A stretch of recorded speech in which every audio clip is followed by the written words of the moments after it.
안녕하세요, 구독자님들. 저는 서울에 거주하고 있는 30대 초반의 여자예요. 결혼은 이제 3년 차이고 아직 아이는 없습니다. 3살 연상의 남편이랑은 맞벌이를 하며 아직 전셋집 탈출을 못한 상태이고요. 아직 내 집 마련의 꿈을 포기하지 않은 채 나름 열심히 현재를 살아가고 있는 착실한 시동부부입니다. 저희 남편은 이남이녀인 대가족 중에서 막내 아들이에요. 시댁은 서울에서 3시간가량 떨어져 있는 지방에 있었고, 저희 남편은 대학을 서울로 진학하게 되면서 20살 적부터 쭉 자취를 시작한 케이스였습니다. 남매들이 모두 다 여전히 지방에 살고 있는 것에 비해 저희 남편은 혼자 시댁에서 일찌감치 독립을 해 떨어져 나와 사는 자식이었죠. 그래서였는지 시어머니는 유독 막내 아들이라며 제 남편을 더 잘 챙겨주는 것도 있었고요. 어릴 적부터 일찌감치 손을 벗어나 자란 아들이라는 이유로 더 감싸주고 신경 쓰며 사셨답니다. 반찬도 일부러 서울 사는 남편에게만 보내주셨고, 지금 남편 나이가 30 중반인데 여전히 어머님은 스스로 지어내신 남편 옷을 주기적으로 보내주기도 하세요. 그 정도로 막내 아들 사랑이 유별난 분이셨죠. 남편이 시어머니께 가장 사랑받는 자식이다 보니 저에게도 콩고물이 좀 떨어지지 않겠나 싶어서 처음엔 그저 아무렇지 않았습니다. 남편 먹으라고 보내주신다는 반찬도 제가 같이 먹으면 그만인 것이었고, 남편 입으라고 만들어 보내주시는 옷도 제가 따로 남편에게 옷을 사주지 않아도 되는 것이니 좋은 것이었죠. 분명 결혼하고서 한 달가량까지만 하더라도 전 이런 느긋한 생각이나 하면서 살았습니다. 그런데 더 살아보니까 느긋하면 절대로 안 될 일이더라고요. 저한테 쏟아질 엄청나게 괴로운 일들이 한가득이라는 걸 그땐 미처 몰랐었던 겁니다. 저희 어머님, 제 남편 사랑이 유별나긴 하셨으나 그렇다고 해서 저까지 유별나게 좋아라 해주시는 건 절대 아니셨습니다. 남편 먹으라고 반찬을 보내기는 하셨으나 제가 갑각류 알러지 때문에 잘 먹지 못한다는 게 반찬을 일부러 산더미처럼 쌓아 보내주기도 하셨고요. 보란듯이 남편만 먹이겠다는 마음이신 건지 반찬통마다 우리 아들에게 라는 쪽지를 붙이셔서는 남편만 손대라는 듯이 택배를 보내기도 하셨었죠. 옷도 남편 여름 옷만 쏙, 여름 잠옷에 겨울 티셔츠만 쏙 만들어서는 택배로 보내주시고, 저한테 전화를 하셔서는 옷을 망가뜨리지 말고 잘 씻어다가 말리라며 잔소리만을 늘어놓는 어머님이셨습니다. 남편을 잘 챙겨주긴 하셨으나 그렇다고 해서 와이프인 저한테까지 콩고물이 떨어지는 일은 절대로 없었어요. 그러니 저도 슬슬 아들 사랑만 유별난 시어머니라는 생각을 하게 되었죠.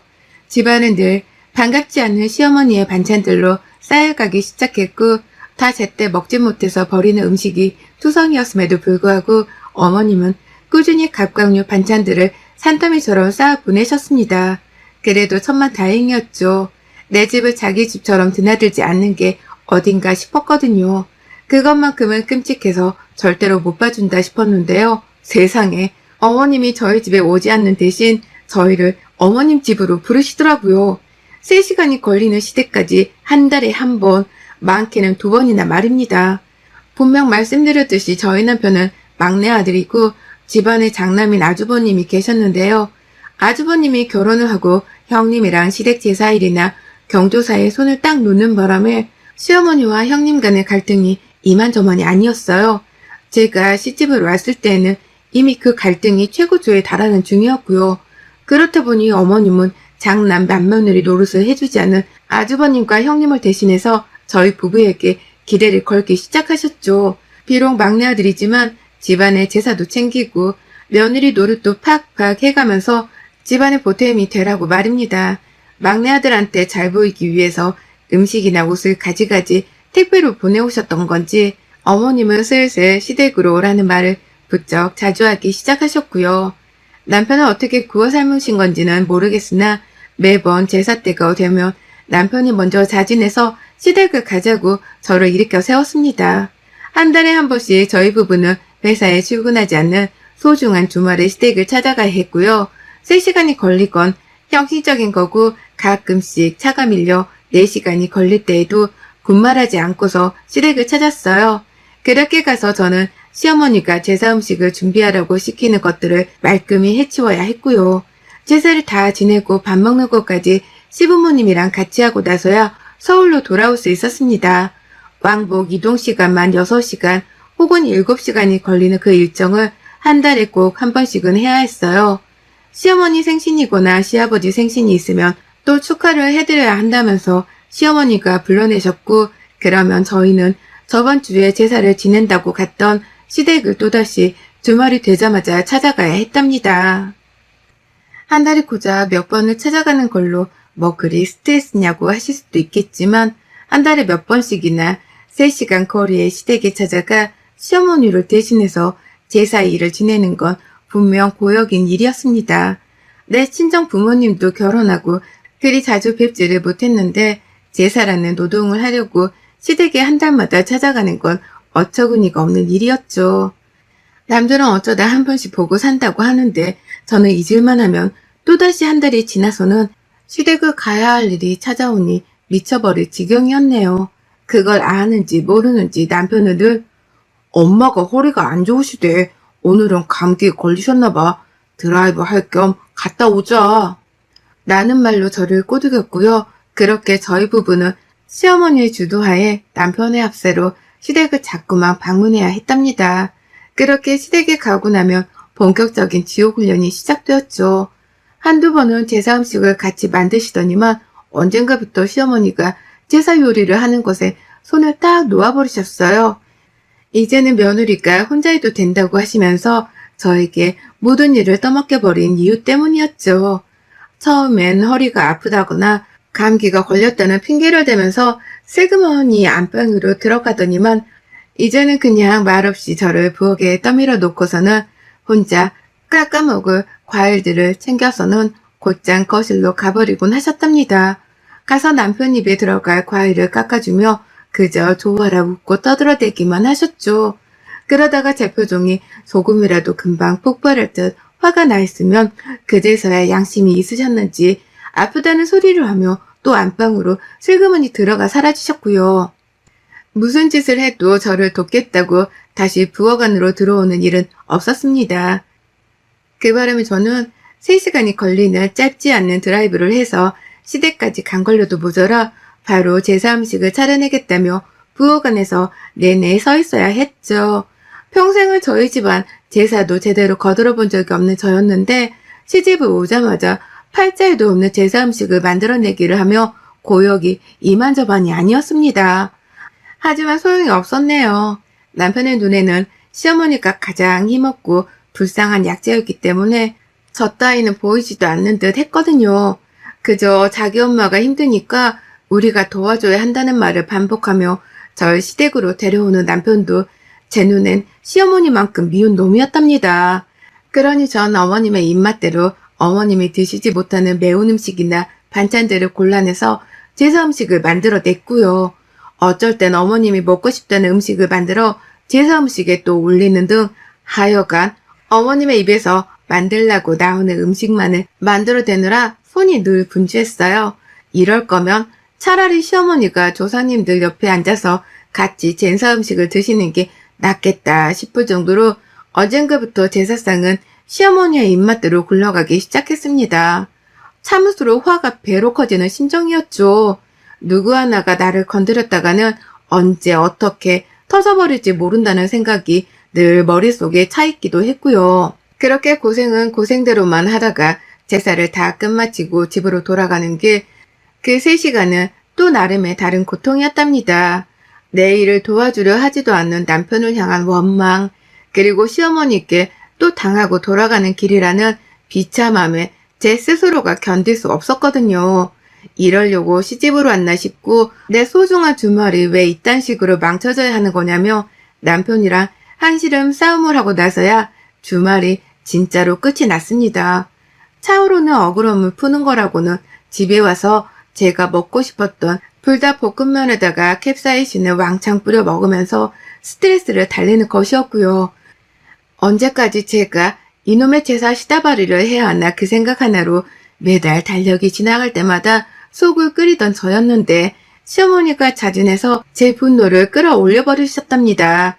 또다시 집으로 제사를 지내라 불러내고 난 후에 말이죠.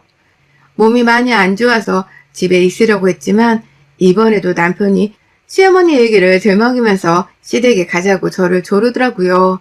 시어머니가 몸이 많이 아프셔서 우리가 못 가면 이번 달 제사는 아무도 못 지내준다고 하면서 말이죠.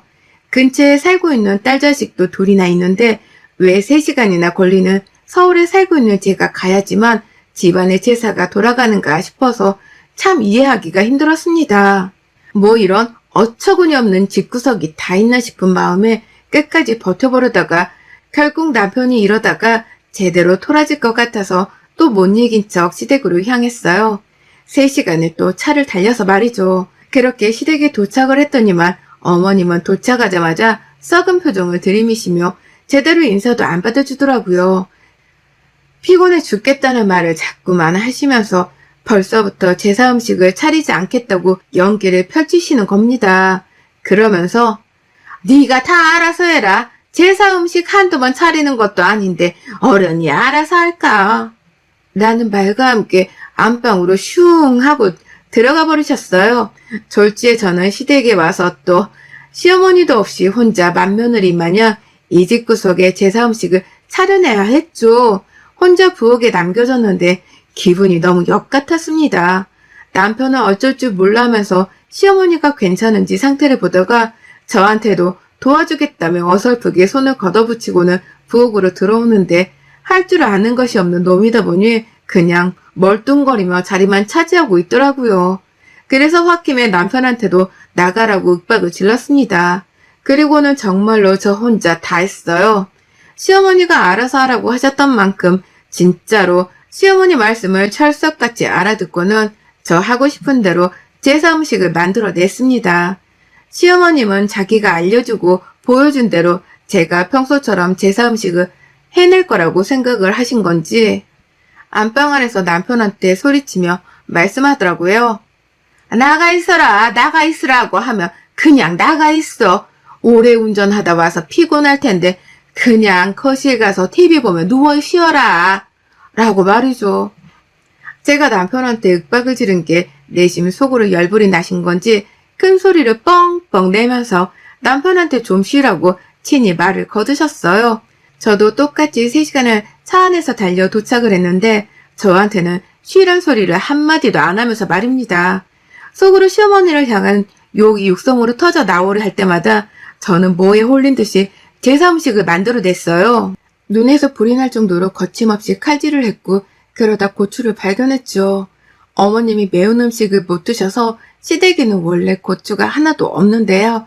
열받은 채로 막 냉동실을 뒤지고 있다가 아주 우연찮게 조그마한 빨간 고추들을 여러 발견했습니다. 보아하니 시아버지가 술을 좋아하는데 아버님 해장용으로 국을 만들다가 남긴 고추인 듯 했어요. 잘라낸 냄새를 맡자마자 올라오는 매운 향에 섬뜩 놀래긴 했지만 그걸 발견하자마자 옳다구나 싶었습니다.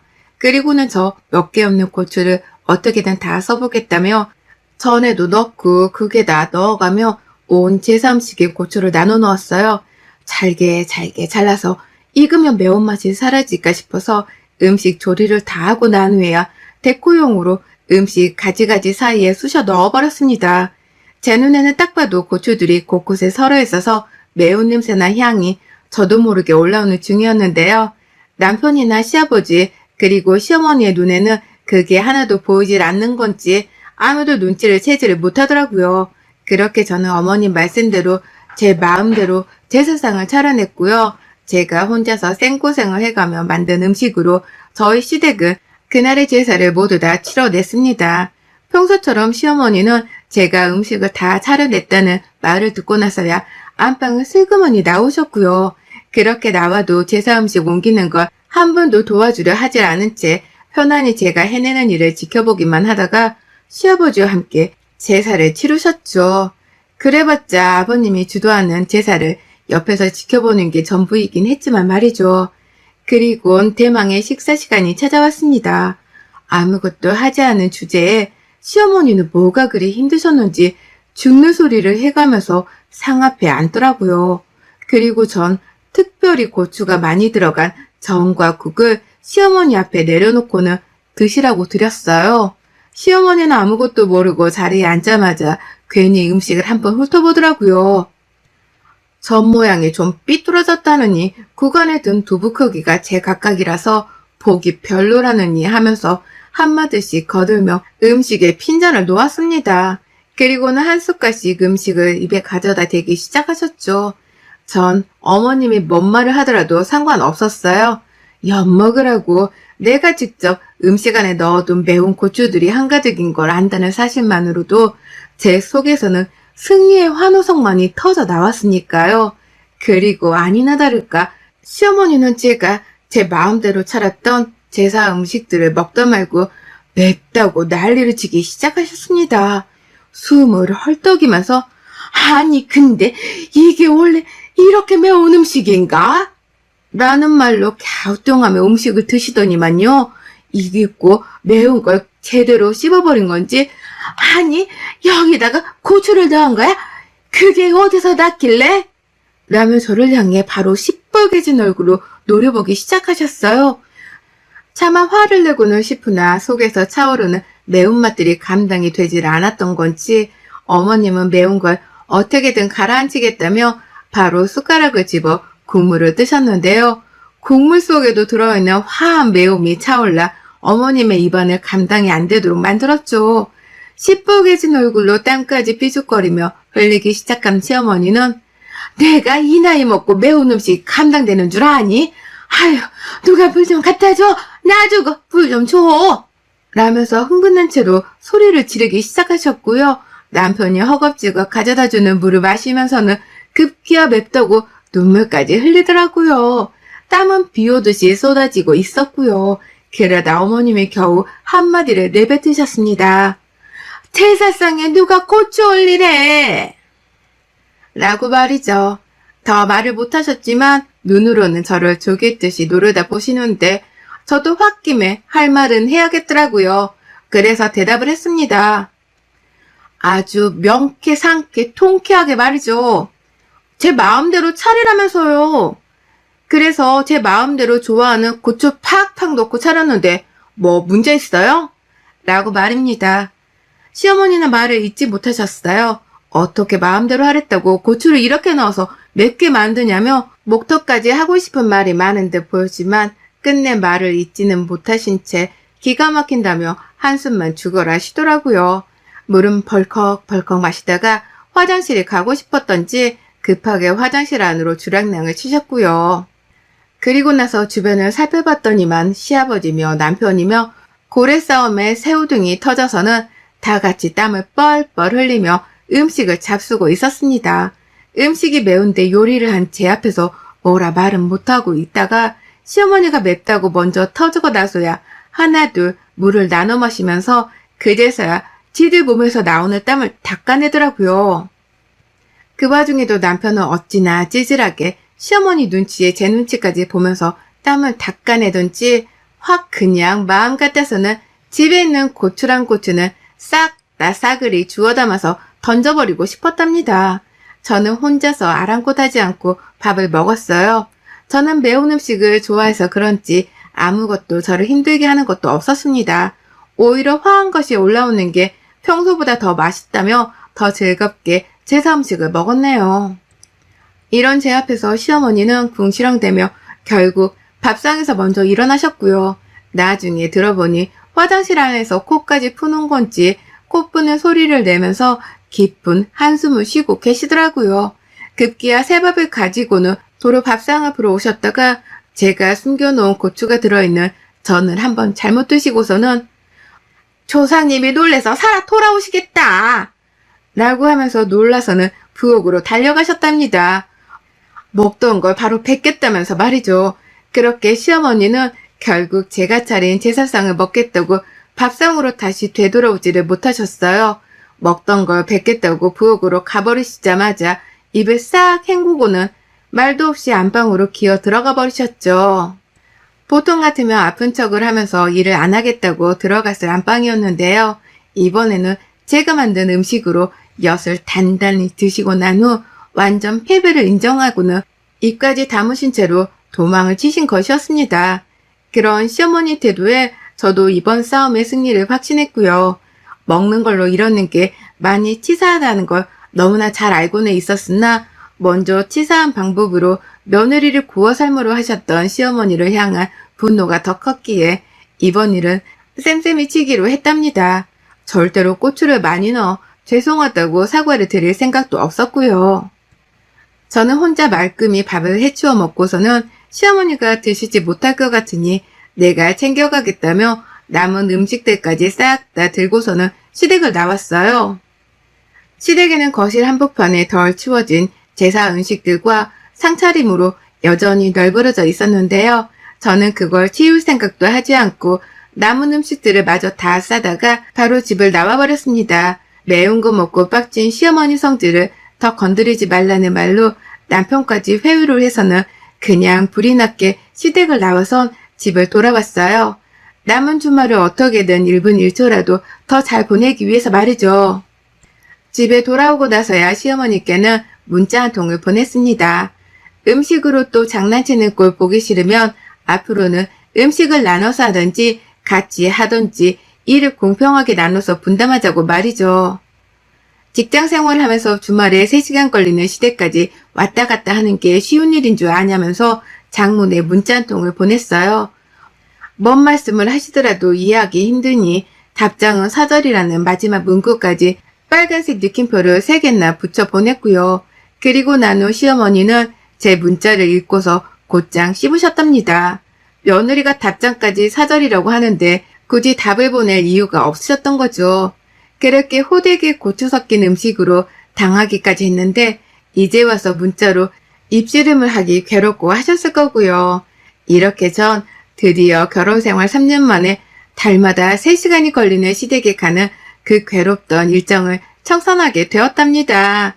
이제 더는 개고생을 해가며 시댁에 왔다 갔다 할 이유도 없고 그럴 일도 사라졌네요. 드디어 새로 다가오는 새로운 달을 반가워할 수 있게 되었답니다. 고된 역경 끝에 통쾌한 복수 한 방으로 맞이하게 된 자유. 앞으로 쭉 누리며 살 겁니다. 여러분의 생각은 댓글로 남겨주세요. 오늘도 시청해 주셔서 정말 감사합니다.